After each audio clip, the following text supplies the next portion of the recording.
Shalom, damai sejahtera Allah di dalam nama Yesus Kristus menyatu di dalam kehidupan Bapak Ibu, pemuda-pemudi, anak-anak, dan saya. Kita semua yang dikasihi Tuhan, di hari ini memang dipunya tema, kalau kita membaca, sedikit menjadi pertanyaan bagi kita.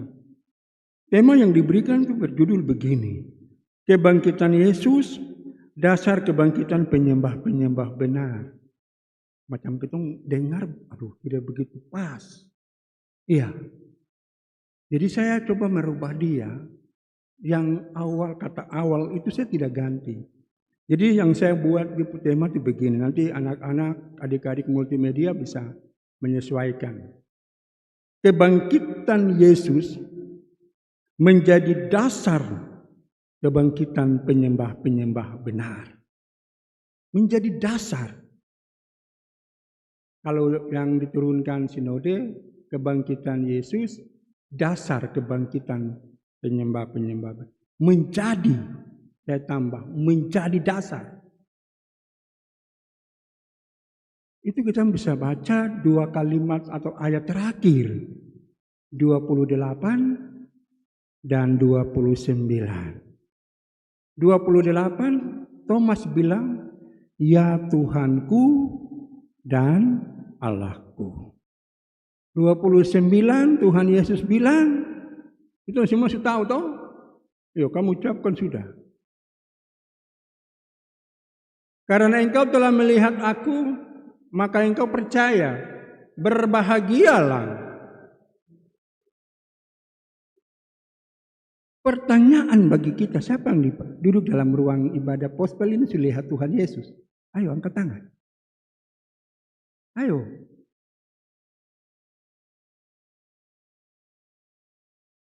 Kamu bilang saya sudah lihat Tuhan Yesus.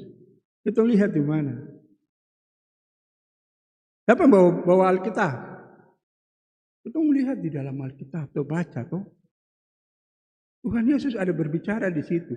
Dibicara langsung itu. Walaupun kita bilang Injil karangan Matius, Injil karangan Markus, Injil menurut Lukas, Injil menurut Yohanes. Karangan itu kan menurut.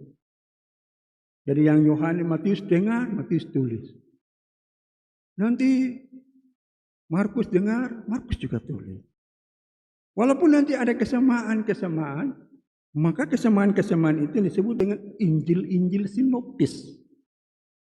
Ada kesamaan. Kita membaca di Lukas, kita membaca di Yohanes, kita membaca di Markus, kita membaca di Matius, ada. Itu disebut dengan Injil-Injil sinoptik. Karena sama. Tapi ada juga yang beda-beda toh. Banyak. Contoh percakapan Yesus dengan perempuan Samaria toh. Hanya aja di Yohanes pasal 4 saja. Di Lukas terada. Di Matius dan Markus terada. Tapi itu jangan kita berdebat, itu kita yang penting percaya Yesus itu hidup. Ada amin saudara? Oh, kalau amin pegang tangan kiri kanan. Kamu terus pegang tangan ya, saya juga cara mau bicara. Amin itu sungguh. Yesus bangkit. Kita biasa menyanyi, bangunlah, bangunlah, lihat di sebelah timur, fajar mulai terbit. Dia main gitar sampai tangan panas papa, lecet-lecet, tapi yang menyanyi terasa semangat. Ada yang menyanyi semangat tapi dengan keadaan lain.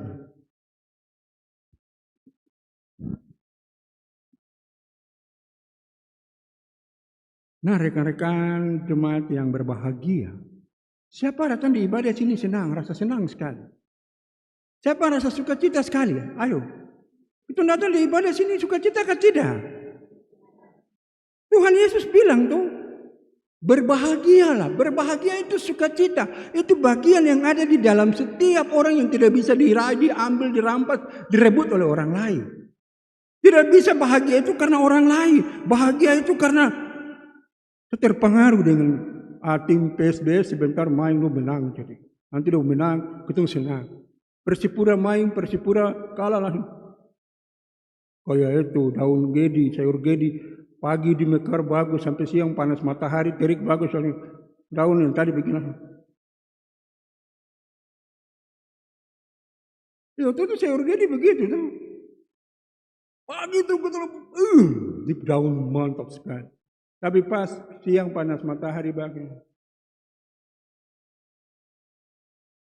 Ya biar. Iya. Ini hal yang sederhana dan ada di dalam kita.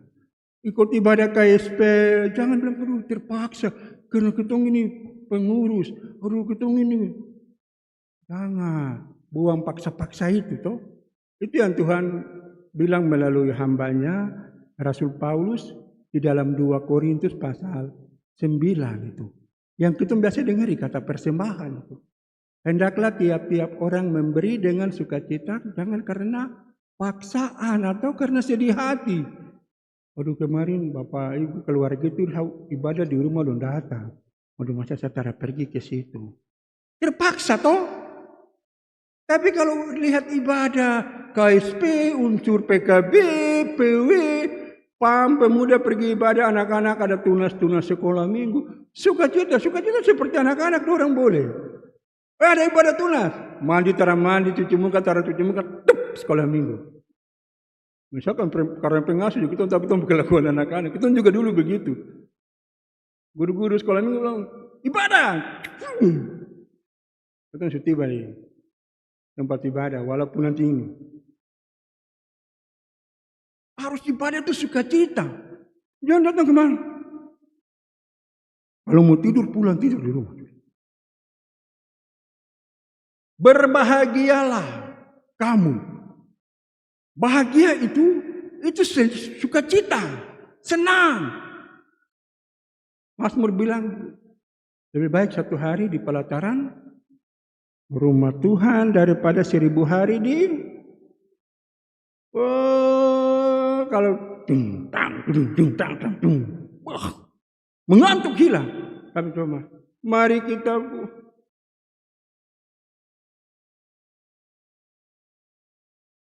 bisa-bisa kursi patah karena mengantuk.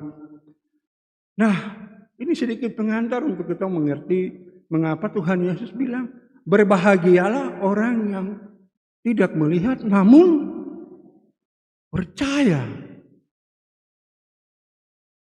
Kita percaya, kita percaya.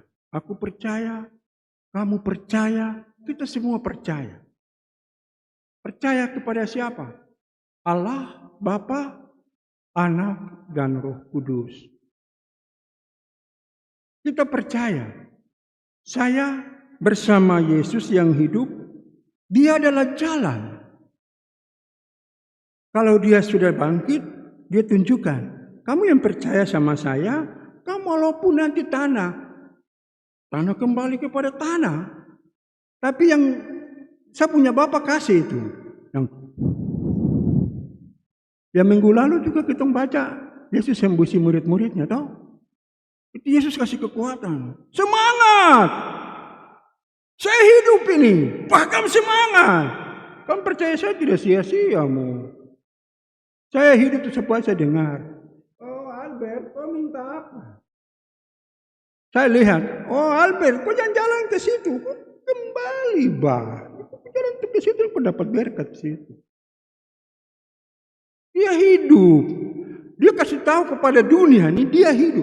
Dan peristiwa Yesus bangkit itu sejarah mencatat di dunia ini. Padahal Yesus bicara sama Marta dengan Maria toh. Waktu siapa yang mati? Lazarus. Sudah berapa hari dikubur? 4 hari. Macam kita CCA begitu 4 hari toh. Marta bilang, Guru, kalau kau ada di sini, kami pun saudara tidak mati. Dia cuma tidur, bah.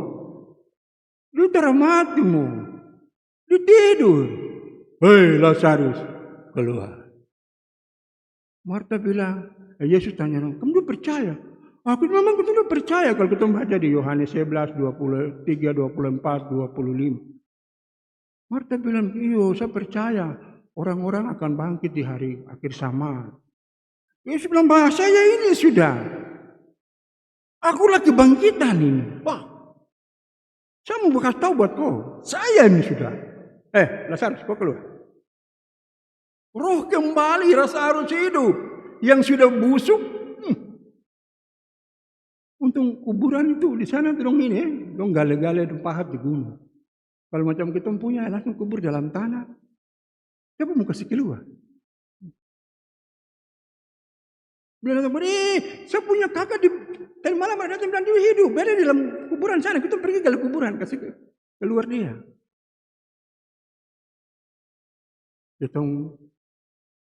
Itu Yesus membuktikan bahwa dialah yang adalah jalan. Yohanes 14. Itu karena siapa yang tanya? Yang kita ada baca nih. Paci Thomas ini. Tuhan, di Yohanes 14 ayat 5 tuh. Kau tunjukkan jalan itu. Jalan ke situ itu melewat mana? Kau bilang jalan ke rumah Bapa. Jalan itu kelewat siapa? Melalui siapa? Mungkin kita ada di Yerusalem ini, ada di Bukit Moria, ada di Bukit Sion ini. Mungkin kita turun lewat Lembah Kidron, kau berkata naik ke Getsemani, langsung ke Bukit Zaitun sana. Jalan seperti itu kan? Atau kita dari Yerusalem jalan ke Nazaret kan? Dia bilang tidak, saya ini. Kau percaya saya ini. Saya nanti bawa kau. Thomas berpertanyaan itu kan? Jadi kita melihat Thomas dari sisi dia ini tidak percaya. Itu kita keliru. Karena ada hal yang penting yang Tuhan mau sampaikan. Maka Thomas bertanya. Thomas bilang, Guru, jalan ke situ lewat mana? Tuhan Yesus bilang, Akulah jalan dan kebenaran dan hidup. Jadi ikut Yesus, kau harus hidup benar. Makanya Yesus bilang kepada perempuan Samaria di dalam Yohanes 4, 23, 24, 25. Barang siapa mau menyembah Allah, dia harus menyembahnya dalam roh dan kebenaran. Karena Yesus itu benar. Tidak ada yang salah. Tuduhan mahkamah agama karena dong ini berkurang. Mahkamah agama dong mengejek dong tangkap Yesus karena ini kurang toh. Jemaat yang datang ke sinagoga ke gereja semakin berkurang, yang pengikut Yesus semakin banyak karena ada tanda heran yang satu ke tanda heran yang lain. Yesus buat mujizat toh. Imam-imam ada buah. Kayafas dengan Anas ada buah. Tua-tua Yahudi ada buah. Tua-tua dulu bicara adat boleh. Itu sama dengan sampai hari ini. Kita ke kampung, kita kepala sakit. Nung datang kemari cerita ada. Saya biasa di kampung, saya bilang, stop di kampung ada tada. Saya sekarang milik Tuhan Yesus. Stop di kampung ada tada.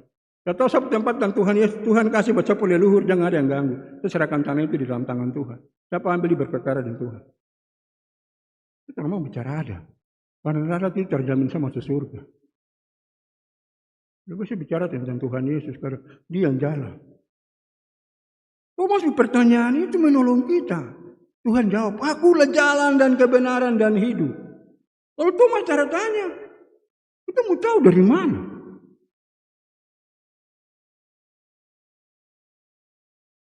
Thomas. Terus, minggu lalu kita nggak ada baca, dong tutup pintu karena takut toh. Dong kumpul baru Yesus hadir. Damai sejahtera bagi kamu. Itu Yesus bilang begini. Tenangkanlah hatimu, hati kamu sekalian. Damai sejahtera itu harus hati tenang. Itu yang sebabnya beberapa tahun lalu ada begitu luar biasa. Shalom, damai di hati, ya toh. Tapi ada kode damai di hati. Yang tahu Tuhan. Bilang shalom tapi di dalam hati, kita suka kubur. Untuk pembicara itu begini. Kemarin kau biasa begini. Kemarin kau lihat itulah jalan seharusnya bertemu kau lewat begini jalan lurus. Tidak ada damai. Damai itu harus ada di dalam hati. Dalam bahasa sehari-hari dia bilang begitu. Tenangkanlah hati kamu sekalian. Tenangkanlah hati kamu sekalian. Kenapa Yesus bilang begitu? Karena waktu peristiwa Yesus ditangkap di Taman Getsemani, semua kabur toh. Semua lari. Yang hanya ikut dari kakak Petu dengan ada satu murid lagi. Kemungkinan besar itu Yohanes yang ikut. Yang lihat. Oh begini. Ikut. Tapi bagian yang kita baca ini juga apa yang Thomas buat. Belum cerita Thomas, kita kemarin kumpul, kita duduk-duduk di rumah nih bareng. Guru datang. Guru dikasih tunjuk di tangan. Lalu dibilang, saya kasih kamu kekuatan untuk kamu pergi melayani. Nanti paling ibu bapak kita bilang atau pemuda-pemudi, Yesus sembuh Roh Kudus, baru ada peristiwa Pentakosta. Itu bagaimana? Yesus memberi mereka kekuatan, bilang saya hidup supaya kamu jangan takut. Itu kasih tahu ke Thomas, Yesus itu hidup. Itu ketemu, itu bicara dengan kita. Dan pembacaan kita, Thomas bilang luar biasa. Di ayat 25, kami telah melihat Tuhan. Tetapi Thomas berkata kepada mereka, sebelum aku melihat bekas paku pada tangannya, dan sebelum aku mencucukkan jariku ke dalam bekas paku itu, dan mencucukkan tanganku ke dalam lambungnya, sekali-kali aku tidak akan percaya. Perkataan itu dari Thomas sekarang terjadi kebangunan rohani besar-besaran. Itu saudara-saudara dari Kedar, dari seberang, itu sekarang berjumpa seperti itu. Yesus hadir, tunjukkan. Hadir, tunjukkan. Oh ini Yesus yang disembah oleh orang Nasrani. Thomas bilang, saya kalau tidak tusuk sapu jari ke dalam telapak tangan yang bekas paku itu, saya tidak percaya. Dan itu yang sekarang. Telapak tangan itu. Ibu bapak, pemuda-pemudi dan anak-anak. Yesus, dia mengalami penderitaan yang sangat berat sekali. Dia punya salib itu 150 kilogram beratnya. Siapa di sini bisa pikul? Kita bayangkan beras 50 kilo itu 3 karung toh. Pikul 1 saja kita pelutut goyang-goyang. Angkat 2 langsung duduk. Kita bisa berdiri. Itu sudah 100. Belum tambah 1 karung lagi. Berat sekali.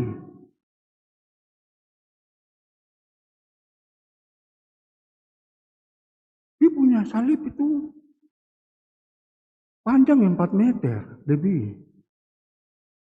Dia lebar itu 2 meter. Pikul kayu balok besar.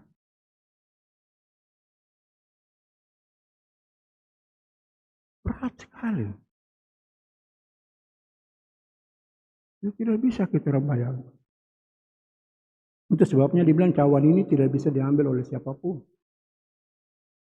Nah, apa yang dikatakan oleh Thomas? Pertanyaannya itu kepada rekan-rekannya, saya belum percaya kalau saya belum itu Tuhan Yesus. Jawab. Thomas tidak tahu. Padahal bicara ini sama teman-teman loh. Orang kita dulu berdiri, kita bikin, besok ini kita kegiatan di sana, tapi puji Tuhan ada yang suka segitu. Tuhan mendengar. Tuhan melihat, karena dia hidup. Thomas bicara, Tuhan jawab. Ini, silakan. Thomas bilang, siapa yang kasih tahu dia? Siapa yang WA dia? Sekarang mereka bisa bilang WA, SMS, siapa yang kasih tahu dia? Thomas, mari kita. Coba jangan kau tidak percaya lagi, mari. Ini, sapu perut yang non kami. Ini sapu telapak tangan. Tidak ada yang kasih tahu Tuhan Yesus, tapi Tuhan Yesus tahu. Itu sama dengan peristiwa Paulus menjadi Saulus, Saulus menjadi Paulus dalam Kisah Rasul pasal 9. Ketika Saulus ke Damsyik itu. Cahaya kemuliaan Tuhan menyinari dia. Dia ketika mau rebah, dia tanya, itu siapa yang kau Tuhan? Perkataan itu, akulah Yesus yang kau aniaya. Itu makanya Paulus bisa bersaksi bahwa dia juga berjumpa dengan Yesus. Bahwa Yesus bangkit. Kita membaca dalam 1 Korintus pasal 15 itu. Paulus bisa berkata bahwa saya berjumpa dengan Yesus yang bangkit. Karena apa? Siapa yang kau? Saya Tuhan yang kau aniaya. Wow, ini sebelum tangkap pengikut-pengikut Yesus. Itu jelas. Nah, apa yang disampaikan oleh Thomas itu juga menolong kita. Menolong kita.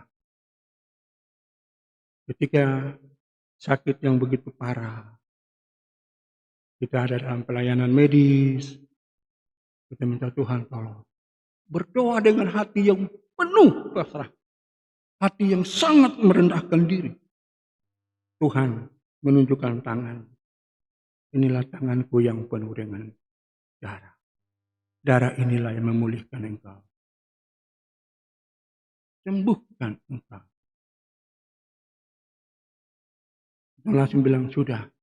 Ingat, kalau kita mengalami penglihatan, orang ada yang bisa bilang, saya bertemu dengan Yesus, saya berjumpa dengan Yesus. Pertanyaannya, betulkah itu Yesus atau bukan? Malaikat juga bisa menyerupai, iblis juga bisa menyerupai malaikat terang, toh? Rasul Paulus bilang begitu di Korintus. Nanti di ayat mencari sendiri. Iblis juga bisa menyerupai malaikat terang. Jangan kita langsung bilang, oh ini Tuhan datang bicara dengan saya begini. Itu yang sekarang ada terjadi itu. Aliran sesat, ajaran sesat yang ada berkembang di Guinea. Bapak Ibu sudah tahu. Makanya ikut berita. Jangan main Facebook terus. Jangan nonton sinetron. Ikut berita. Saya post kemarin ada muat. Sudah viral di dunia maya. Dibilang dia tuh Tuhan. Ada di Guinea.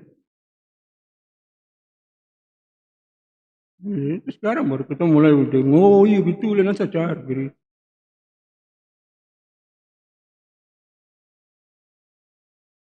Nanti dia paham dengan apa kamu cari sendiri, kamu tahu nanti itu. Yang pendeta kasih tahu sekarang. Supaya bisa dapat informasi yang lebih baik. Nah, Bapak Ibu pemuda-pemudi dan anak-anak. Kebangkitan Yesus itu menjadi dasar untuk kita menjadi orang-orang yang menyembah Allah dengan benar. Jadi tidak ada lagi penyembahan atau tidak ada lagi dalam ibadah-ibadah itu hanya datang, cerahkan badan ini duduk ikut ibadah, pikiran itu ada lari ke tempat lain sana. Oh duduk sebentar, pendeta kau pimpin cepat sudah, sampai pergi nonton PSBS dan main di Stadion Lukas NMB. Pikiran ke sana. Oh pendeta kau pimpin cepat, itu jam 12 itu ada acara keluarga di Pantai Hamadi. Pendeta kau pimpin cepat sudah. Itu jam 10, jam 11 ada ini, arisan keluarga. Kalau pikiran lari ke situ itu bukan penyembah benar. Penyembah benar itu yang itu dia katakan. Berbahagialah mereka yang tidak melihat, namun percaya. Sukacita, semangat. Jangan datang di ibadah terus pikiran ke tempat lain, itu yang bikin ketemu. Kita nonton film itu Flora dan Fauna, toh. Yang biasa begitu tuh tidak tahu jenis hewan apa itu. Biar sampai angin kencang bagaimana tetap. Angin sepoi-sepoi tetap. Kalau malas, malas betul. Nanti sendiri cari teman. Nah, Bapak Ibu, pemuda-pemudi dan anak-anak. Saya tidak bicara kelanjutan Thomas. Di Thomas sampai di mana dia begitu. Setelah Tuhan Yesus bilang dia, berbahagialah orang yang tidak melihat namun percaya. Nanti Bapak Ibu sendiri cari di jalan kemana, beritakan Injil. Hal yang tentunya bagi kita semua, apa yang dikatakan di ayat 28.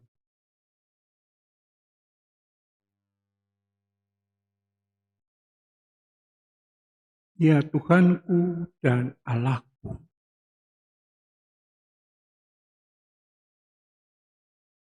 Ibu bapak, pemuda-pemudi dan anak-anak. Ini satu ungkapan, perkataan, iman yang hidup.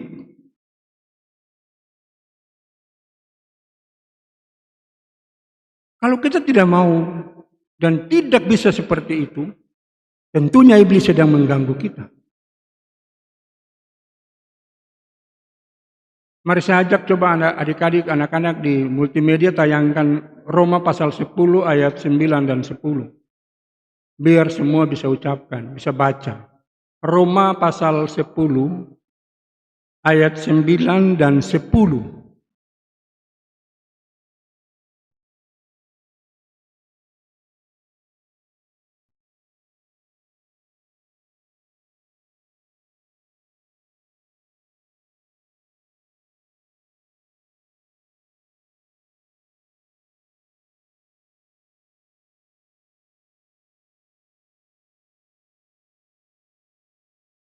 Sudah?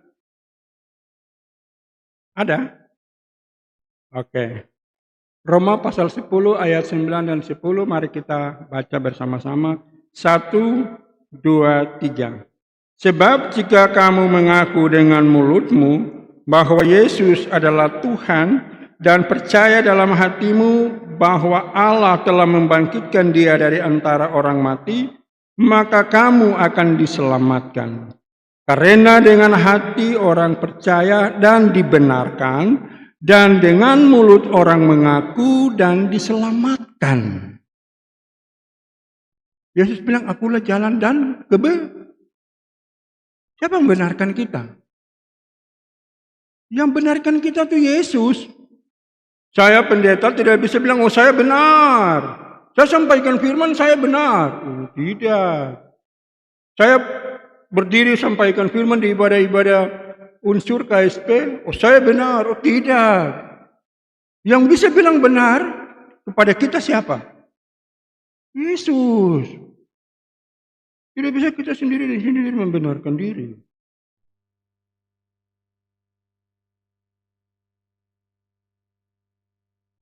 Yesus yang melihat.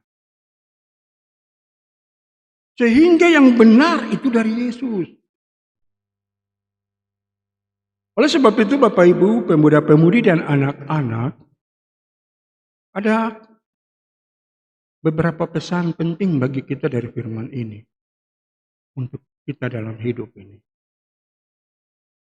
Yang pertama, jangan ragu bahwa Yesus ada bersama kita. Jangan ragu. Yesus ada bersama dengan kita.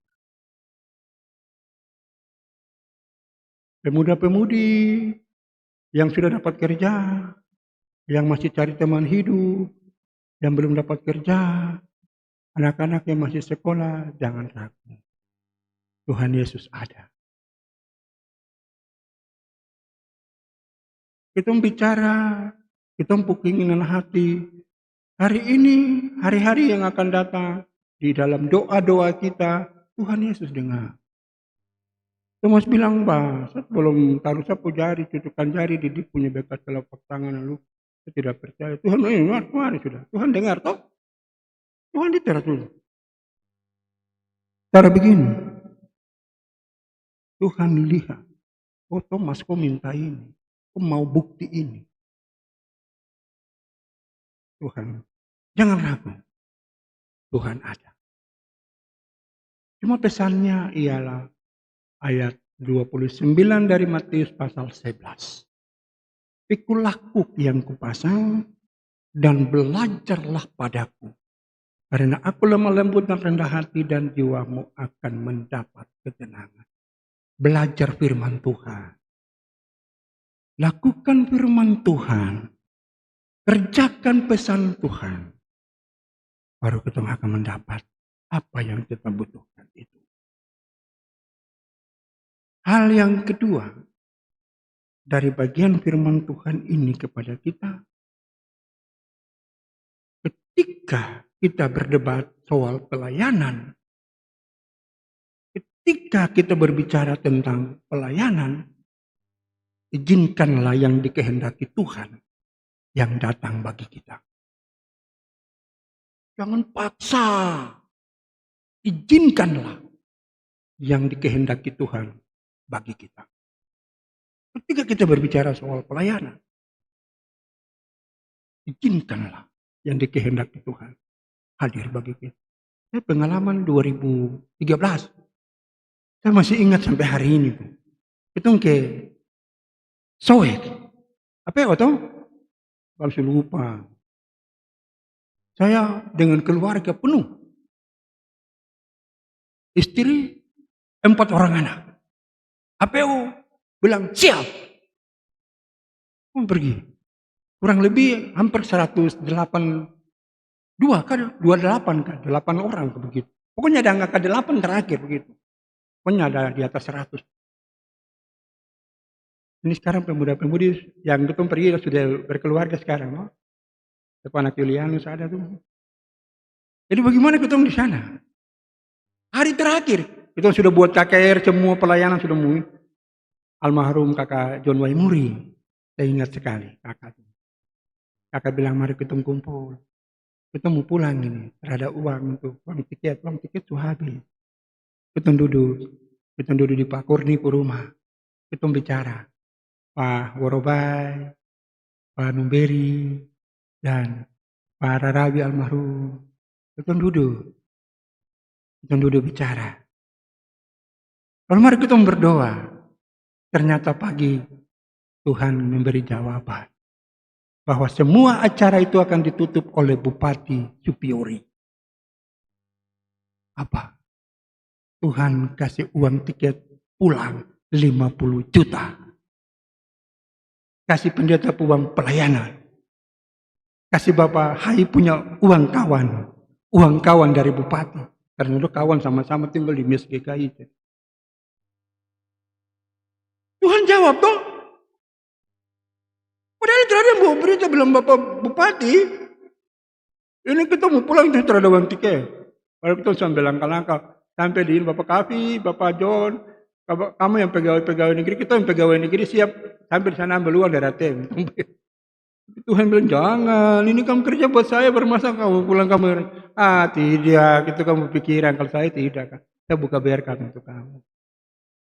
Jadi kalau bicara soal pelayanan, biar kehendak Tuhan. Jangan paksa. Paksa nanti kita sendiri yang susah. Yang ketiga, Bapak Ibu, pemuda-pemudi, anak-anak, lihat jadwal. Oh, ibadah di keluarga A. Datang di ibadah dengan sukacita. Jangan karena terpaksa. Kalau orang datang sukacita itu dia yang paling berbahagia sekali. Firman itu dia akan datang dan menjawab dan menyelesaikan dan membuat dia begitu semangat. Aduh, bukan karena pelayannya. Tapi Tuhan tahu pergumulan. Tuhan tahu masalah kita. Tuhan tahu sekian hal yang ada di dalam pikiran kita.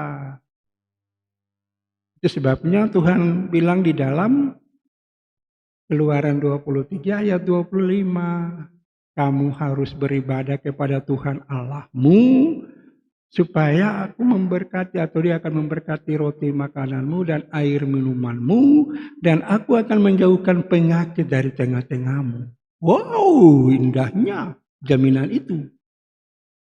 Saya yang sudah pasang 2 ring saja, saya masih semangat. Begini-begini tapi sudah ada di dalam tubuh ini.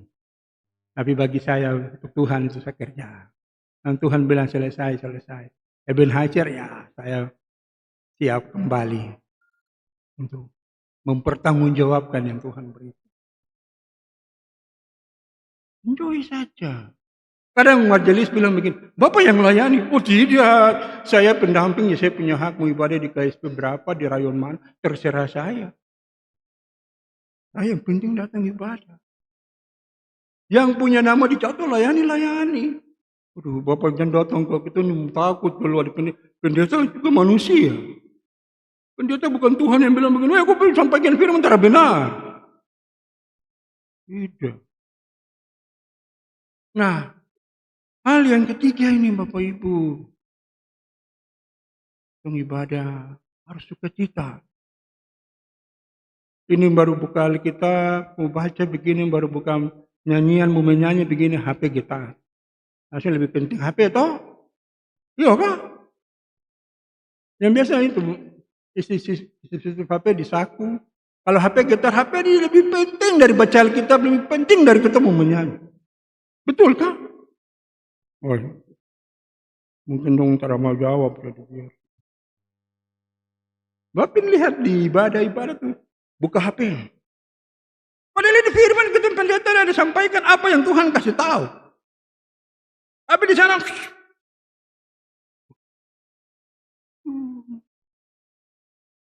terada damai sejahtera tuh.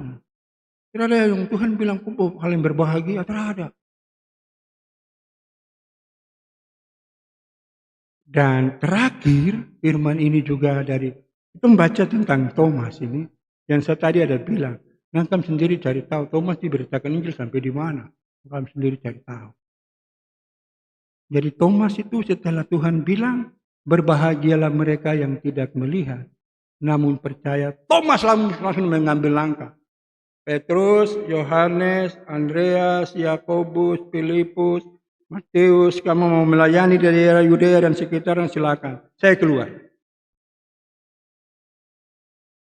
Ketika kita menerima kabar baik itu dengan sukacita, kita juga harus menjadi pembawa kabar baik itu. Di mana? Siapa yang buruh, siapa yang pegawai negeri, siapa yang tukang bangunan, supir taksi, jualan pinang, jualan sayur, jualan minyak, siapa yang pegawai di toko, siapa yang tukang sapu, juru parkir, di situ. Kita kasih tahu tentang Yesus di situ. Itu kita punya tempat melayani. Tempat untuk orang kenal Yesus di situ. Kalau kita lihat para pimpinan, pejabat di tingkat provinsi, TNI, Polri, ASN, BUMN, BUMD, DPRP, DPRK, sebenarnya orang ini harus menjadi surat, menjadi pemberita Injil, pembawa kabar baik. Di situ. Jangan jadi tukang korupsi. Jangan jadi tukang makan suap. Saya ketika menjadi seorang pimpinan, di tanggung jawab saya ini ada penerimaan. Saya jadi orang yang baik, orang yang benar. Ada yang kenal, ada yang minta tolong, saya tolong dia. Tapi jangan bilang, nanti saya minta uang sekian Saya tolong kok jadi pegawai, kok bantu, kok kasih saya sekian juta. Yang minta sekian juta, kok tunggu kok waktu. Lebih jadi seperti Yusuf Yusuf walaupun di saudara-saudara bikin sakit hati. Di kerajaan Mesir itu sakit hati dorang. Kelaparan 7 tahun itu, Yusuf bilang, "Engkau datang sudah." Bilang, "Bapak datang sudah, tinggalin saya di Mesir." Tolong saudara, tolong orang yang kenal kita, jangan minta bayar. Jangan tentukan satu kepala sekian juta. Itu kau buat beban, kau taruh bara api di atas kau kepala sendiri. Waktu Yohanes Pembaptis melayani pembaptisan di Sungai Yordan, Yohanes bilang sama doa yang datang tanya-tanya, ada pemungut cukai, ada prajurit, ada orang banyak. Ada satu pertanyaan yang begitu luar biasa. Bilang begini, "Guru, apakah yang harus kami perbuat?" Yohanes bilang, "Janganlah menagih lebih daripada yang wajar. Cukupkanlah dirimu dengan gajimu." Ibu bapak, pemuda-pemudi dan anak-anak, dari kebangkitan Yesus Kristus menjadi dasar supaya kita menjadi penyembah-penyembah benar. Benar di mana? Benar menurut Yesus. Benar di mana? Di dalam setiap kehidupan kita. Benar di mana? Di setiap kerja kita. Benar di mana? Di setiap keluarga kita. Benar di mana? Di setiap lingkungan di mana kita berada. Tuhan Yesus menolong kita dengan firman-Nya. Tuhan Yesus memberkati kita dengan firman-Nya. Dan marilah kita kabarkan kabar baik ini kepada semua orang. Amin.